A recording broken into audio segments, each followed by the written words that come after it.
Ben Thakor जी।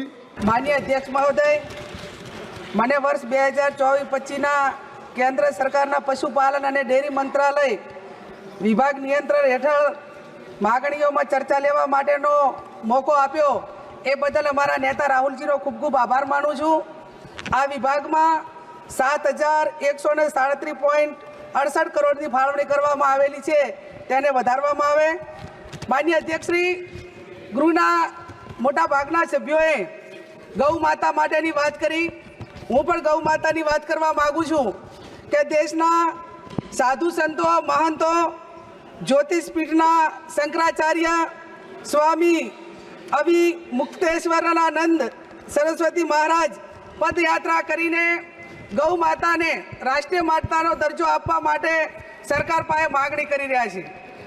માનનીય અધ્યક્ષશ્રી, ગૌ માતાને રાષ્ટ્રીય માતાનો દરજ્જો મળે અને ગૌ વંશ ઉપર હત્યાનો પ્રતિબંધ આવતો કાયદો એ લોકસભામાં લાવવામાં આવે એવી હું માગણી કરું છું। માનનીય અધ્યક્ષશ્રી, ગાયોને નિભાવણી માટે પશુ દીઠ તમામ ગૌશાળાઓને 100 રૂપિયા પ્રતિ દીઠ આપવામાં આવે એ પણ હું માગણી કરું છું। માનનીય અધ્યક્ષશ્રી, ગૌ માતાના દૂધમાંથી તમામ બનાવટો જે બનાવવામાં આવે તે ખૂબ ગુણકારી હોય છે અને જે આપણી પ્રાકૃતિક ખેતી હોય છે એ ખેતીમાં પણ ગાયના ગોબર માટેની ખૂબ જરૂર હોય છે। માનનીય અધ્યક્ષશ્રી, પશુની ખરીદી કરવામાં આવે અને પશુપાલક તેનો ઇન્સ્યોરન્સ લે છે ત્યારે એના ઉપર 18% GST લગાડવામાં આવે છે, તો એ GST હટાવી દેવામાં આવે એવી પણ હું માગણી કરું છું। માનનીય અધ્યક્ષશ્રી, ભારતમાં ચાલતા તમામ કતલખાનાઓમાં કઈ પાર્ટીએ કતલખાનાઓ પાસેથી કેટલું ફંડ લીધું તે નામ જાહેર કરવામાં આવે એવી પણ હું માગણી કરું છું।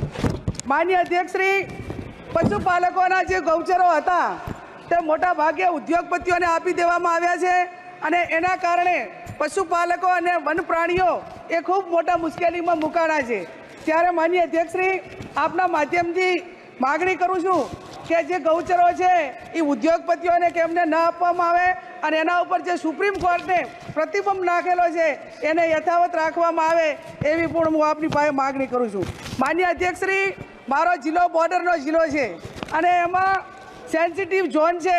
આ ઝોનમાં જે જંગલી પ્રાણીઓ છે એ પ્રાણીઓને જે જમીન ફાળવેલી છે એમાં મોટા ભાગે ઉદ્યોગો મીઠાના ઉદ્યોગો આવેલા છે એના ઉપર પ્રતિબંધ મૂકવામાં આવે।